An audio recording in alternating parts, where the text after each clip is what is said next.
नीतीश कुमार अगर बिहार छोड़ते हैं और दिल्ली जाते हैं तो सबसे ज़्यादा फायदा किसको होता है और सबसे ज़्यादा नुकसान किसको होगा, इसी पर आज हम बात करेंगे और चर्चा करेंगे।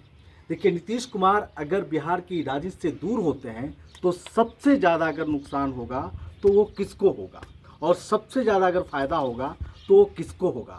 बिहार की जनता को तो नहीं होने वाला है, क्योंकि नीतीश कुमार ने जो बिहार में जो काम करके दिखाया है वो कल्पना नहीं किया जा सकता है। जो बिहार मिला था 2005 में और जिस बिहार को छोड़कर जा रहे हैं उस बिहार में बहुत अंतर है। 2005 की बिहार और 2026 की बिहार में बहुत अंतर है। तो इसकी कल्पना कोई नहीं कर सकता, ना इतना कोई काम कर सकता है, और दोबारा कोई नीतीश कुमार बन भी नहीं सकता है। लेकिन सवाल ये खड़ा होता है कि सबसे ज़्यादा फायदा किसको होगा। सबसे ज़्यादा अगर फायदा होगा तो वो है अमित शाह और नरेंद्र मोदी। यानी नीतीश को राजनीति से दूर करना ये आज की रणनीति नहीं है, ये आज की प्रपंच नहीं रचा जा रहा है, ये प्रपंच 2020 से रचा जा रहा है। ये समझने का प्रयास आप कीजिए कि जब 2020 में विधानसभा का चुनाव हुआ था उस समय एक मोदी जी ने हनुमान छोड़े थे। उस हनुमान का नाम था चिराग पासवान।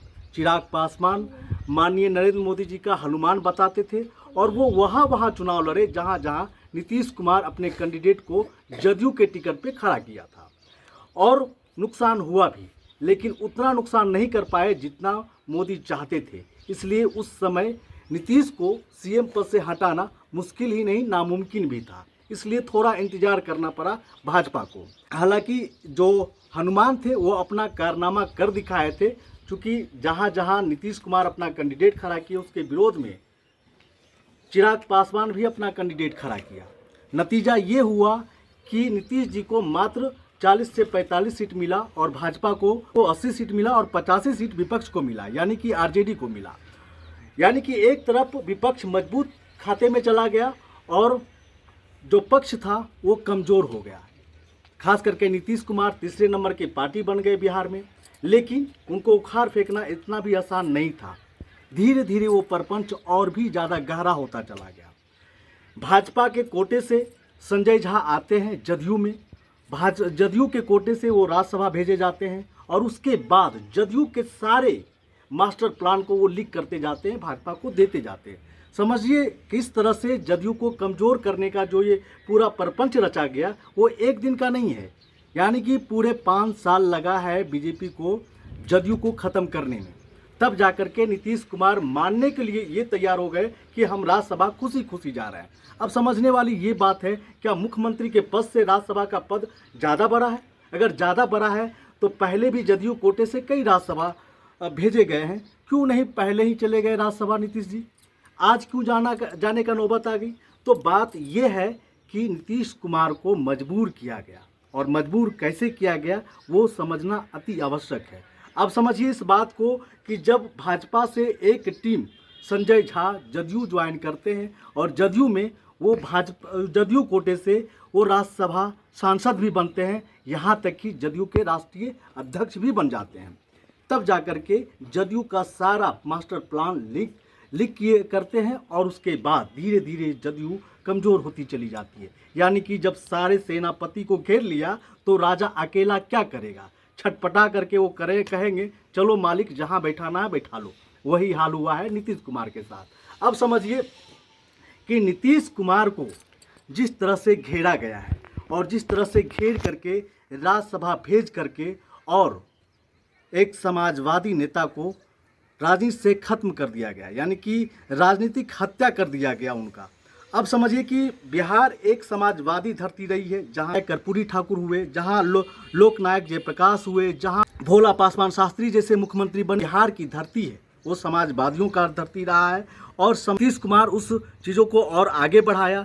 लालू यादव ने गरीब गुरबा पिछड़ों को आवाज़ दिया, और नीतीश कुमार ने सबको हक और अधिकार दिलाया। सब महिलाओं को बाहर निकलने का योजना बनाई, और आज महिला, बिहार की महिला खास करके आत्मनिर्भर हुई है, खुद अपना काम कर सकती है, कहीं निकलने में कहीं जाने में कोई हिचक नहीं है। इस तरह का उन्होंने एक महिलाओं को आरक्षण दिया, 50% आरक्षण दिया महिलाओं को, और सभी जगह उनको निकाला गया, या तो राजनीतिक भागीदारी हो या नौकरी का भागीदारी हो या रोजगार की भागीदारी हो, हर चीज़ों में महिलाओं को सशक्तिकरण किया और हर क्षेत्र में काम किया नीतीश कुमार। शिक्षा का हो, स्वास्थ्य का हो, विकास का हो, हर चीज़ में बढ़ चढ़ करके काम किया। लेकिन वैसे नेता को आज हटा दिया गया जो नेता अपने परिवार के बारे में कभी नहीं सोचा।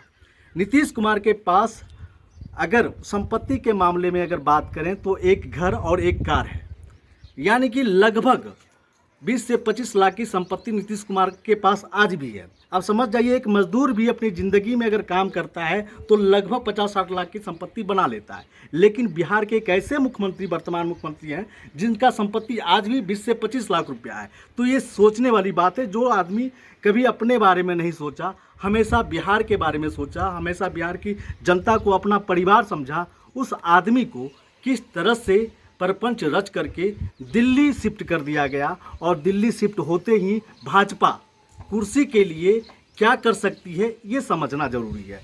अपना वर्चस्व जमाने के लिए नीतीश कुमार को बिहार से हटा दिया गया और नया मुख्यमंत्री अब भाजपा का बनेगा। अब समझिए, भाजपा जब वहाँ सरकार बनेगी तो क्या होगा? सबसे पहले दारू चालू होगा, जिससे सबसे ज़्यादा अगर कोई सुरक्षित थी दारू शराबबंदी से तो महिला थी। उसका पति दारू पीना बंद कर दिया, उसका बेटा शराब पीना बंद कर दिया। अगर शराब पीता भी है तो कंट्रोल में रहता है, नहीं लड़ाई झगड़ा कुछ नहीं कर सकता है, क्योंकि डर है। अगर शराब की बात थाने तक जाएगी या पुलिस तक, प्रशासन तक जाएगी तो जेल चला जाएगा। तो कहीं ना कहीं शराबबंदी से सबसे ज़्यादा सुरक्षित हुई थी तो महिला थी। अब वो शराबबंदी चालू हो जाएगा, ख़त्म हो जाएगा। दूसरा बात है, टैक्स बढ़ा दिया जाएगा। विकास की काम कहाँ क्या हो रहा है कोई पूछने वाला नहीं है। हर चीज़ का दाम बढ़ेगा, जिस तरह से बढ़ता भी रहा, लेकिन नीतीश कुमार हमेशा उस पर कंट्रोल बना के रखे। और दूसरी बात जो हम कहे थे कि सबसे ज़्यादा अगर नुकसान होगा तो किसको होगा? कई यादव भाई नीतीश कुमार को गाली भी दे रहे हैं, लेकिन ये भी समझना होगा कि नुकसान किसको होगा। नुकसान सबसे ज़्यादा यादव के नेता यानी कि लालू प्रसाद यादव, उनको होगा। अब लालू प्रसाद यादव के परिवार भागते फिरेंगे और ईडी और सीबीआई उनके पीछे पीछे दौड़ते चलेंगे। क्यों चलेंगे? क्योंकि नीतीश कुमार जब तक थे तब तक संरक्षण दिए हुए थे। यहाँ तक कि जो उनका आवास सरकारी बंगला मिला हुआ था उसको खाली करने का आदेश दिया गया था। जैसे ही नीतीश कुमार के कान तक ये आवाज़ पहुंची कि लालू यादव का सरकारी बंगला खाली कराने का आदेश दिया गया, नीतीश कुमार ने उसको ठंडे बस्ते में डलवा दिया। यानी कि वो कह दी कि जब तक लालू परिवार उस बंगला में रहना चाहते हैं वो रहेंगे, उनको खाली नहीं करना पड़ेगा।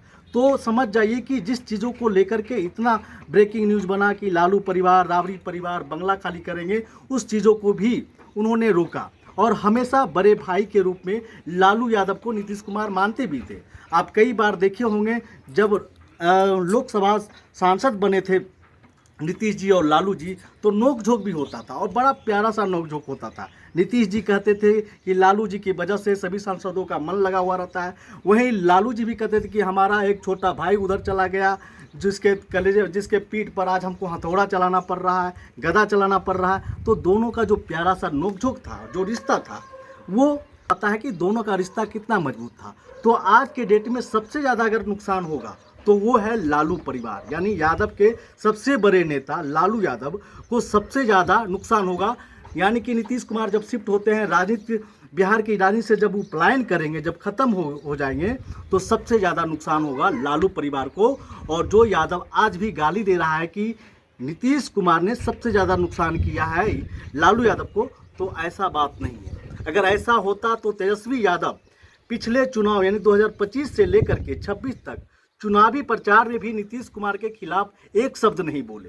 अगर उनको परेशान उनके चाचा किए होते तो वो भी करते। हालांकि 2020 में थोड़ा बहुत बोले कि उनका मानसिक संतुलन बिगड़ गया है, उनका स्वास्थ्य ठीक नहीं है और बहुत कुछ बोले, लेकिन 2025 के चुनाव में तेजस्वी यादव नीतीश कुमार के खिलाफ एक शब्द नहीं बोले। क्यों नहीं बोले? क्योंकि उनको पता है कितना संरक्षण किया है। और तेजस्वी जो डिप्टी सीएम बने वो खुद नीतीश कुमार के बदौलत बने। लालू यादव जो 1990 में मुख्यमंत्री बने वो नीतीश कुमार के बदौलत बने। तो ये सारा चीज़ लालू परिवार को पता है, तेजस्वी यादव को पता है, और इसीलिए नीतीश के खिलाफ ना लालू परिवार जाते हैं ना नीतीश लालू के बारे में कुछ बोलते हैं। आप फिलहाल में ही देखे होंगे विधानसभा के अंदर जब तेजस्वी कुछ बोलने लगे तो नीतीश कुमार बोलते हैं कि अरे तुम बैठो, तुम चुप रहो, तुम हमारे मित्र के बेटे हो, तुम हमारे दोस्त के बेटे हो, इसलिए हम तुमको कुछ नहीं बोलते हैं और तुम्हारे लिए तो हम करबे किए हैं सब चीज़। तुम जानबे करते हो। तो इस तरह का नोक झोंक जो चलता रहता था, तो अब इससे आप सीधा अंदाज़ा लगा सकते हैं कि लालू परिवार को कितना नुकसान होने वाला है और कितना परेशान होने वाला है। चूँकि एक छोटे भाई को तो सल्टा दिया गया, अब बड़े भाई को सल्टाने का पूरी तैयारी है, ताकि पूरा अखंड होकर के भाजपा बिहार में अपना पैर पसार सके। बाकी प्रतिक्रिया आप कमेंट बॉक्स में दे सकते हैं। धन्यवाद।